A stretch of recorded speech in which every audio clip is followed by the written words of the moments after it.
Ladies and gentlemen, and welcome back into another edition of Key Time Sports. It's Key Time coming back to talk about the Tuesday night NBA slate of games, and particularly I'm going to talk about the late late time management game debacle that we all watched in the Mile High City last night. But first, I want to start off with the Phoenix Suns and the Milwaukee Bucks.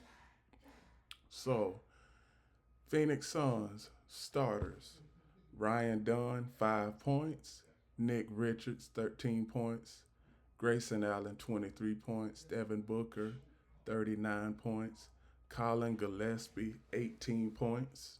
And those are the Phoenix Suns starters.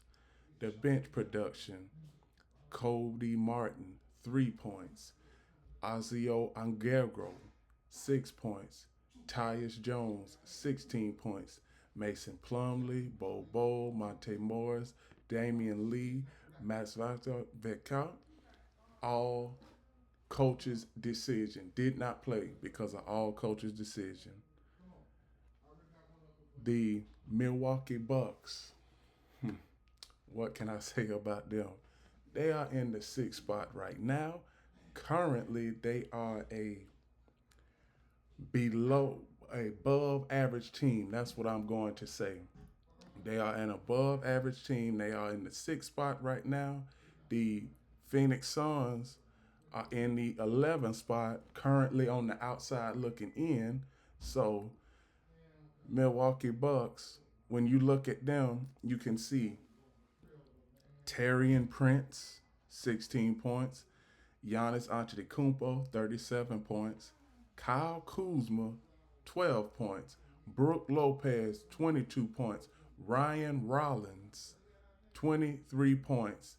The bench production: Pat Covington, 8 points; Gary Trent Jr., 6 points; Kevin Porter Jr., 9 points; Pete Nance, Chris Livingston, Tyler Smith, Stanley Andumdi, Jamari Bouguet, Andre Jackson Jr. did not play because of coach's decision. Now, what I'm going to do is first off, what I'm going to do is the Milwaukee Bucks. They are the sixth. We have a couple more teams that have clinched their playoff spot in the East. New York Knicks have clinched the playoff spot. Indiana Pacers have clinched the playoff spot. And I feel like that I just talked about both of these teams last week. Now, the Phoenix Suns, there is that they are there. There's one word that I'm about to use, and I don't think that I have ever used it. But the Phoenix Suns are pretty much not an atrocity, but their play is incendiary. And if you don't know what incendiary is, please go on Google, pull out a dictionary, do whatever you have to do. But the word incendiary means what it means when you look at it. Because I'm not going to tell y'all what it means because you got Google, you got Apple, you got everything else. But to the Phoenix Suns, Matt Ishbia, the Phoenix Suns owner, you just got this team 2 years ago. We know you're still learning the ins and outs, the criteria on how the NBA business is ran. But between now and 2020-30, the Phoenix Suns have no draft picks or draft capital. So you have to build this team through free agency. And it is impossible to do that because the free agency pool that's coming in at the end of the season, it's not intriguing as the last couple of years. But if the Milwaukee Bucks do not put Giannis Antetokounmpo under contract, he might get shipped out of Milwaukee, and every team is going to be calling Giannis for a contract, and for them to bring him to that team because with Giannis on any other team, instant championship contender. That's what I want y'all to know. any other team, whether it's, let's see, all of the, I'm going to go by the standards, the teams, the list of teams that need a dynamic player. I'm going to say Chicago, Giannis would be great in Chicago. Toronto, he would be great there. Brooklyn, Philadelphia, we don't know what the experiments with Joel Embiid will be, so I'm not even going to worry about that. Charlotte, he'll be great there. Washington, he'll be great there. But the Milwaukee Bucks, they'll be playing the New York Knicks, be playing New York Knicks first round, and that's really where it's pretty much shaping up to be the potential first round matchup between the New York Knicks and the Milwaukee Bucks. That's what it's looking like. And then you have the Indiana Pacers who just clinched the playoffs last night. And also, when it comes to the bench production for the Phoenix Suns and the Milwaukee Bucks, pretty much in the same boat. Milwaukee, they might get past the first round, but if it's strictly on their bench, they won't. I believe that Giannis, he is gonna have to have the type of game in the playoffs where he might have to put up 35, 40 points just to keep the Bucks afloat in the playoffs. Because outside of him, you don't have any balanced scoring. You have, like I said last night, Giannis scored 37. Then the next closest person was Brook Lopez with 22. Then Ryan Rollins with 23. But Ryan Rollins and Brook Lopez, they are not always in the starting lineup. So you're back to square one with Giannis. So what the Milwaukee Bucks, they can't drop any lower or go any higher. So what I would do if I were them, I would rest some of their players and just get them ready for the playoffs, because they are going to need all of the players that they can have, because Damian Lillard, he is out for the rest of the season with blood clots. Pray for him, prayers up for him and Victor Wembanyama. So the Milwaukee Bucks, they are a first round exit. That's what I see, a first round exit. So statistics from last night's game between the Suns and Bucks, basically the same. Phoenix made 18 threes, Bucks made 17 threes. Free throws, Milwaukee had a better free throw percentage, 93%. Rebounds. Phoenix out rebounded the Bucks by 4. Offensive rebounds, 12 for the Phoenix Suns. Defensive rebounds +8 for the Bucks. Assists +6 for the Bucks. Steals tied. They both had 6 each. Turnovers. Blocks. So Bucks had 5 blocks. Suns had 0 turnovers. And I keep on saying this, it seemed like with every team that I've been talking about over the last, I'm going to say, week and a half now, since the start of last week. Turnovers. Now, here's a terminology word that I'm going to use called turnover-litis. Most people, you probably haven't heard that, but I'm going to start using that. So both of these teams had a severe case of turnover-litis last night. The Bucks had 20 turnovers and the Phoenix Suns had 14 turnovers. Pretty much this was a weird turnover 3-point shooting scoring fest last night, because combined 34 turnovers throughout the game, and basically this was a shootout and a offensive shootout from that standpoint, because both teams are pretty much bad defensively. We know that the Phoenix Suns are 27th 27th in total defense, and the Milwaukee Bucks is not far from that either. I believe the Milwaukee Bucks are 23rd or 4th, so they are like almost right there with each other. So this was not going to be a defensive struggle. So the Milwaukee Bucks won this by 10, and also what cost the Phoenix Suns, and this has been costing them throughout the entirety of the season, is head coaching decisions and clock management. If I'm Mike Budenholzer, he got the short end of this deal. That's what I am. That's not even what I'm going to say, because that is factual. There is factual evidence that Mike Budenholzer got the short end of this deal, because you don't have consistent bench production coming off the court. Your salary cap is tied around three players: Kevin Durant, Devin Booker, and Bradley Beal. So that is why 65% of your cap it got a stranglehold between three players, and then you have 12 more other players, because the max amount of players that an NBA roster can have is 15. So I'm just going to give an example. So you have 12 other players that you have to be inconsiderate of too. If you're not gonna go now, the Phoenix Suns season is pretty much, I think, pretty much done at this case. No matter how the standings are looking, and I do see where they are a game and a half out of the 10th spot for the last play-in tournament spot.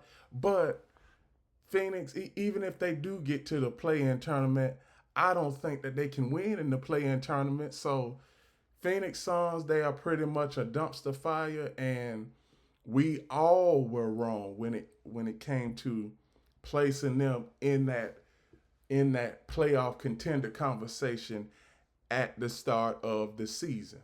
So the next game I'm going to cover is the Golden State Warriors and the Memphis Grizzlies. Golden State Warriors, in their last 24 games, they have won 22 of them. They have won 22 of their last 24. And from the Warriors standpoint, as far as starters, their starters are pretty much everybody outside of Steph Curry are pretty much consistent. You have Draymond Green, he had 13 points. Jimmy Butler had 27 points. Steph Curry had 52. Moses Moody had 10. Brandon Padzaskimi had 8. Bench production for the Warriors: Kevon Looney had 3. Guy Santos had 4. Quentin Post had 9. Buddy Hield had 8. Kevin Knox II did not play because of coach's decision. Trey Jackson Davis did not play because of coach's decision.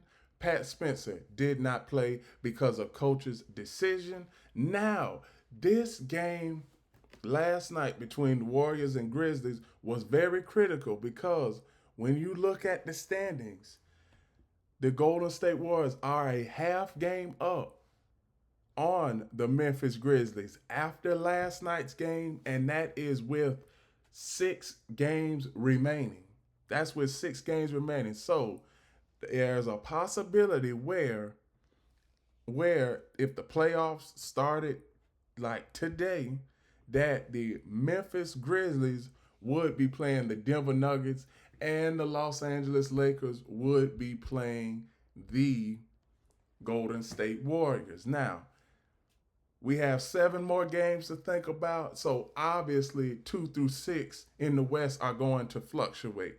Now, if I'm the Lakers, and I'm a huge Lakers fan, if I'm the Lakers, I would be working on trying to increase my standings from the fourth spot to the 3rd spot, or even the 2nd spot, because we already know that the top spot in the West is set in stone. OKC is going to get that.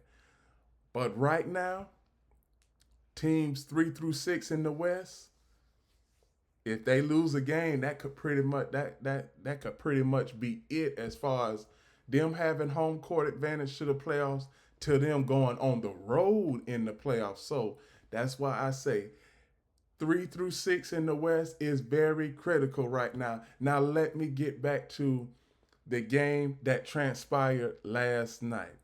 Now, for the Memphis Grizzlies, we know that I'm going to say, over the past 6, maybe 7 days, have been a whirlwind. I mean, your head coach for the Memphis Grizzlies got fired, just 9 games left in the regular season. Plus you don't have any offensive cohesiveness outside of Ja Morant, Desmond Bain, and Jaren Jackson Jr. Zach Edey, he's a rookie, so he's still trying to learn his way through the NBA. So Jaren Jackson Jr., 22 points. Jalen Wells, 5 points. Zach Edey, 10 points. Ja Morant, 36 points. Desmond Bain, 19 points. And here's the Grizzlies bench production. Marvin Bagley III, 2 points. Santi Amada, 18 points. Luke Kennard, 3 points. Scottie Pippen Jr., 10 points. Lamar Stevenson, Gigi Jackson, Jay Huff, Cam Spencer, Yuki Kamara. They were all DMP's coach's decision. So when we look at the Warriors and we see their potential first round playoff opponent, the Warriors, they would be playing the Lakers. And I think that the Lakers, they have the better team than the Warriors, but this would make for great NBA TV because you would have LeBron James going against Steph Curry. You would. And let me tell you, I know that this is going to be a hot take, but the Lakers bench is the X factor, and you already know that. Who knows? Maybe the Lakers might even bring Bronny into the playoff fold because he's an X factor too. He is on the Lakers roster, so if you need some points, hey, put Bronny in there. He can give you 10 to 15 now. He a legitimate scorer. I've seen where he has dominated in the G League. He had 40 points, I think, just the other day. So now he is creating a scoring punch for himself. The Lakers, they are pretty much getting back into the groove of things. They are on a winning streak right now. They have won their last 2 games. They have 7 more games left, and the Lakers, at the ceiling for them is, dare I say it, an NBA championship, and the floor for them is losing in the second round of the playoffs.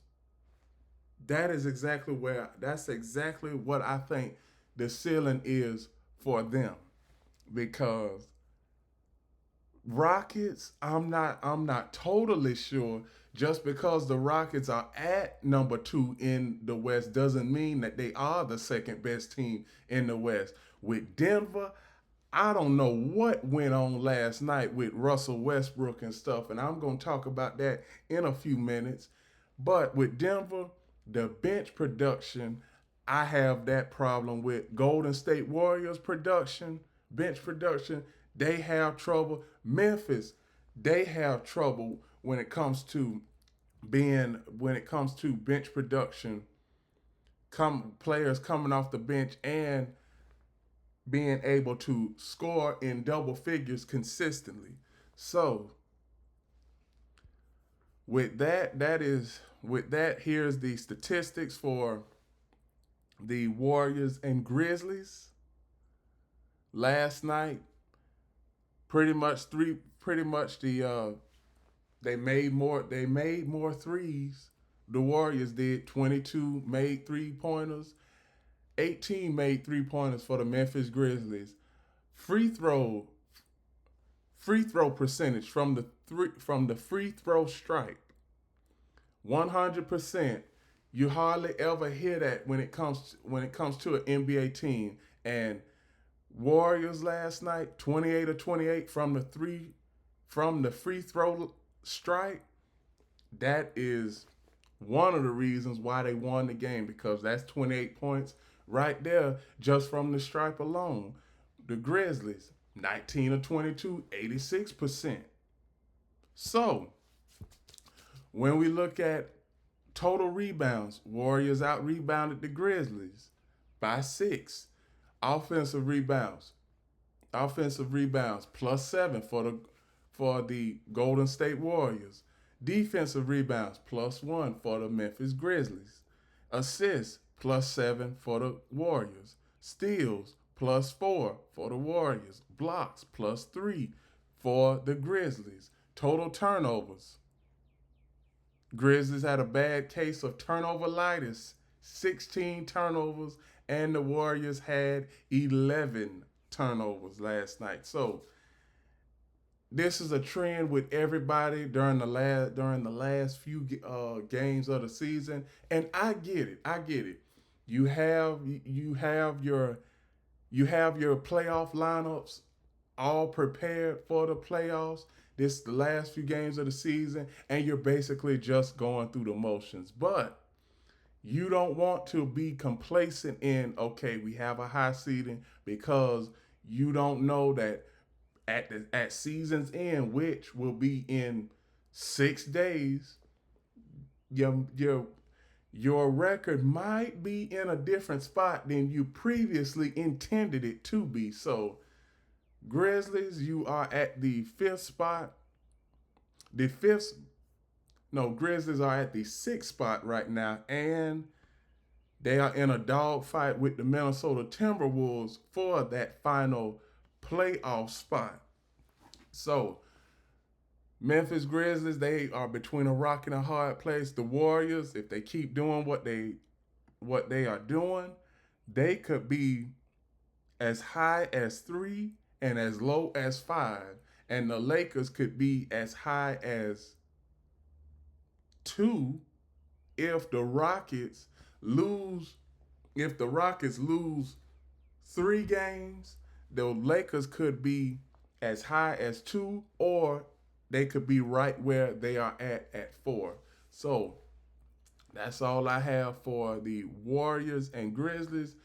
Now, I don't know how long I'm going to take when it comes to the Minnesota Timberwolves and Denver Nuggets, but y'all just sit back, relax, because I don't know how long I'm going to be, but I know I'm going to have to take at least 10 minutes to unravel this fiasco that we saw in the Mile High City last night. So this was a downright great game. I mean, when you look at Minnesota Timberwolves and Denver Nuggets, this was a old-fashioned Western drag-out dogfight. You can see, because Julius Randle, 26 points. Jaden McDaniels, 12 points. Rudy Gobert, 19 points. Mike Conley, 9 points. Anthony Edwards, 34 points. The bench production for the Timberwolves: Josh Minott, 10 points. Luke Garza, 0 points. Nickeil Alexander-Walker, 26 points. Jalen Clark, 2 points. Robert Dillingham, 2 points. Leonard Miller, coach's decision, did not play. Naz Reid, suspended by the league. Bones Hyland did not play, coach's decision. Joe Ingles did not play, coach's decision. Dante DiVincenzo, he has been suspended by the league. So Minnesota Timberwolves, they were undermanned last night. And let me tell you, the Minnesota Timberwolves, they should have lost this game. If it wasn't for, I might as well go ahead and do it. If it wasn't for Russell Westbrook. Now, over the years, I have piled on Russell Westbrook, and I am not going to disrespect him at all, but I do have to mention the last few minutes of the game last night in terms of what he did. Now, we all know that Russell Westbrook is one of the best scorers in NBA history, but there are times where Russell Westbrook he does tend to pretty much lose focus of time, how many points he's up. He does have a tendency to lose and be careless in clock management decisions. So, if any, I'm going to go down a list of the Nugget starters, and then I'm going to go ahead and go into the late game fiasco. So, the Denver Nuggets starters: Aaron Gordon, 30 points; Peyton Watson, 7 points; Nikola Jokic, he had a 60-point triple double, to be exact, 61, 10, and 10. So, Jalen Pickett, 9 points; Christian Braun, 18 points. The bench production for the Denver Nuggets, I've been saying that all season, that the bench production in the playoffs is gonna hurt the Denver Nuggets. That is exactly what it's gonna be, because you see this: Zeke Naji, 0 points; Hunter Tyson, 0 points; DeAndre Jordan, 2 points; Russell Westbrook, 12 points.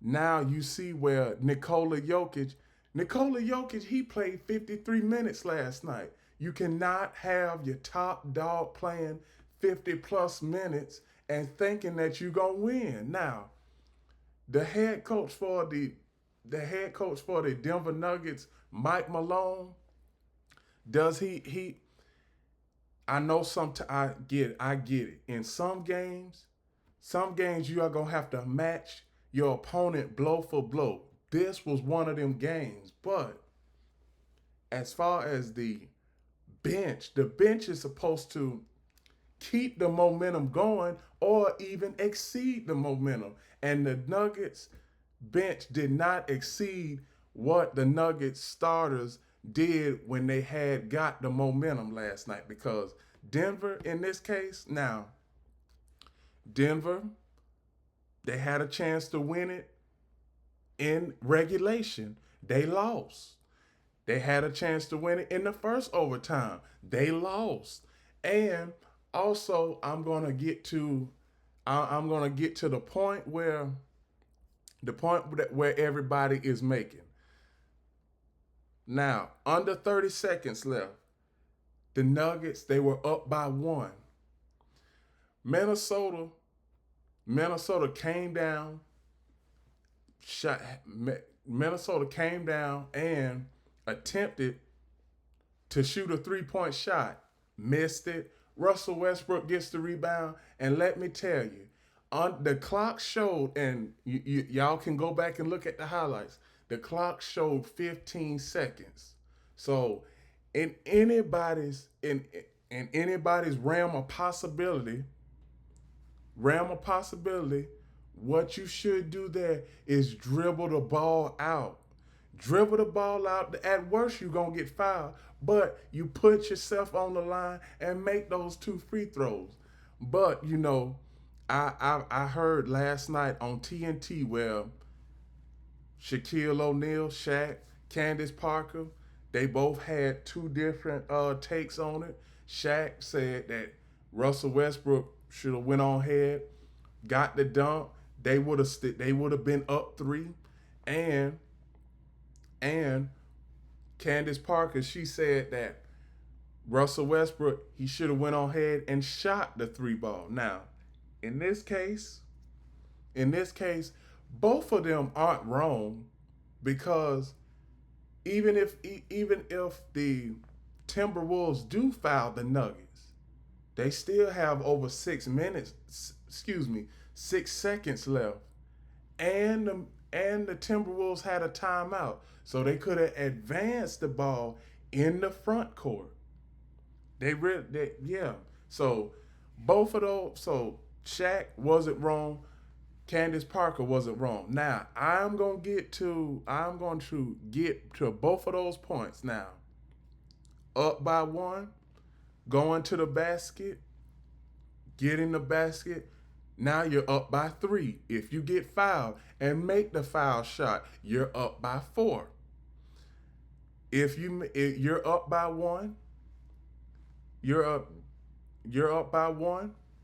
Russell Westbrook has the ball, comes down, shoot the 3, makes the 3, you're up by 4. So in the same real of possibility, even if Russell Westbrook would have scored on that basket, whether it was a 2 or a 3, either the Nuggets would have been up 3 or up 4. They still would have had to make a last second defensive stand. But do I think that the Nuggets lost this game and it's pretty much going to cost them in the standings?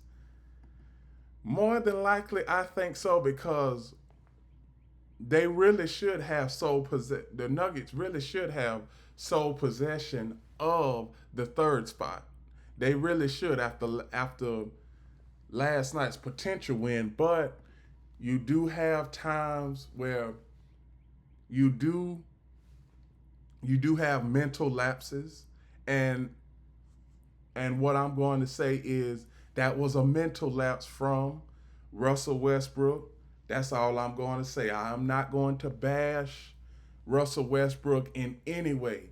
Everybody on the court has mental lapses at times. Don't know how much time is on the clock. Don't know what type of play to run. Now, under 10 seconds left, Denver, I'm not sure if they had any timeouts. But if they didn't have any timeouts, what the Nuggets should have did was dribble the ball out and make those 2 free throws. But the Minnesota Timberwolves, they stole a game last night from the Nuggets. They did.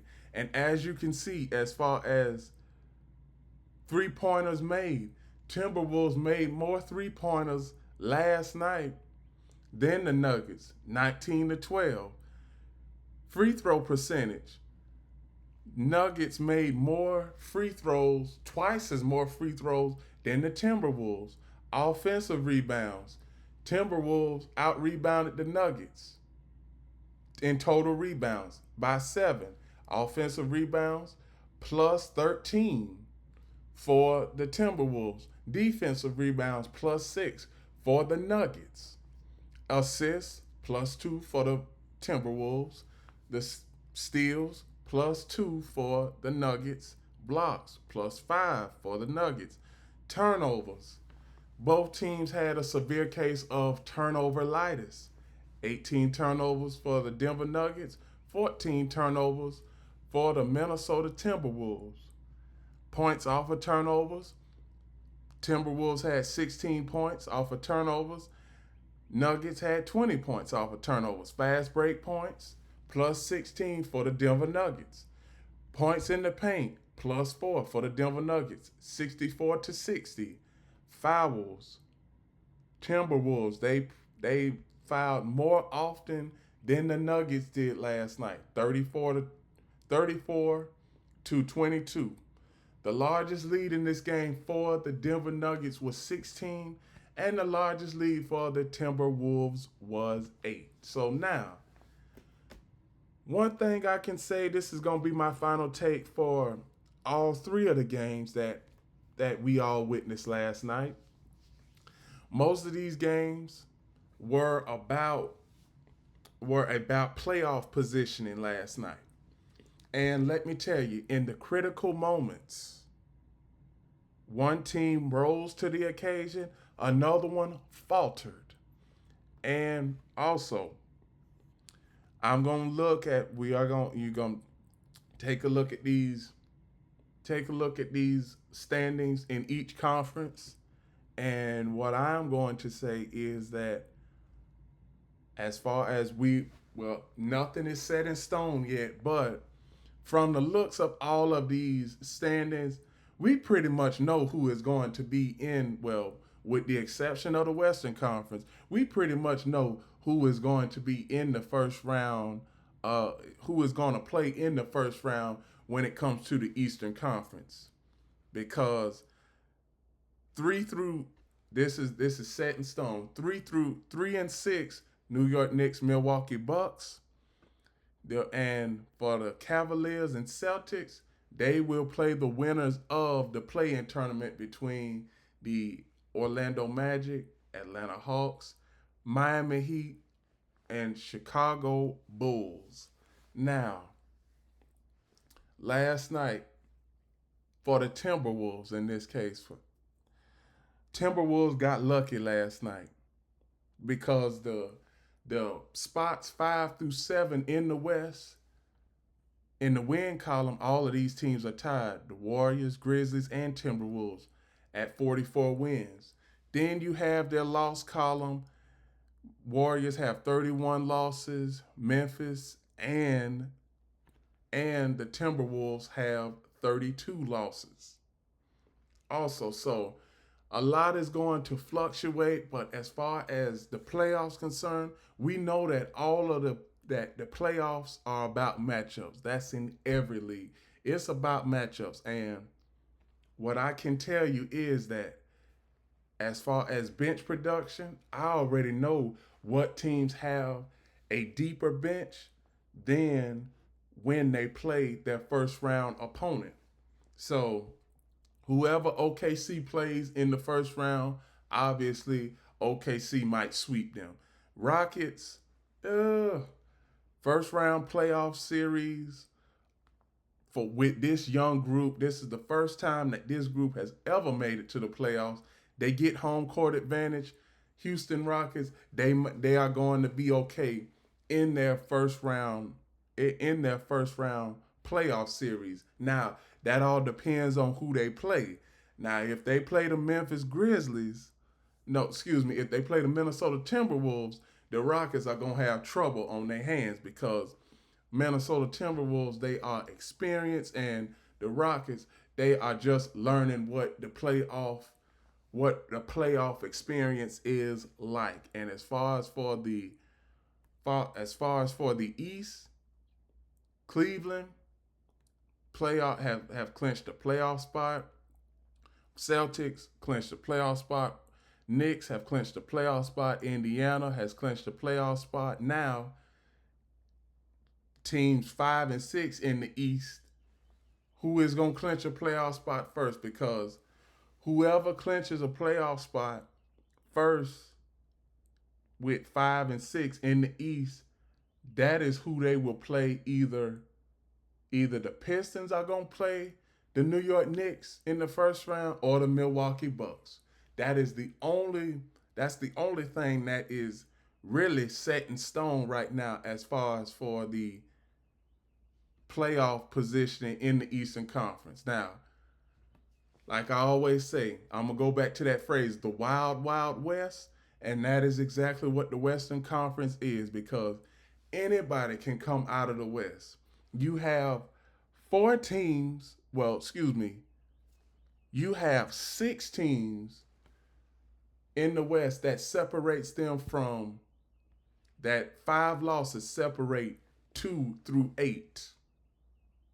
So that there's a lot of fluctuality that is going to happen in the next 6 days. And let me tell you, I'm here for it. And we all here for it as NBA fans, because we like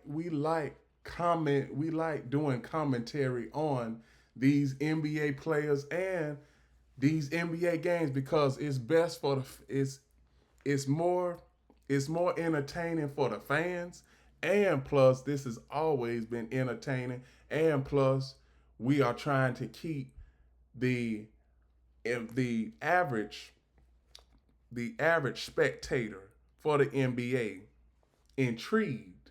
So now that is all I have for the Tuesday night slate of NBA games. Please, and with that, those are my reactions to the Tuesday night slate of NBA games. Please like, comment, share, subscribe, click the notification bell to get notified of all of my reaction videos, shows, and other content We are also doing an expansion, and the expansion is going well on both platforms. Keytown Sports on YouTube, right here on YouTube, we are doing an expansion. Over on my other show, Key City Sports on Instagram, we are doing an expansion. So please, please, please, please like, share, and follow. Follow Keytown Sports on YouTube. Follow Key City Sports on Instagram. And remember one last thing, the key is always on time.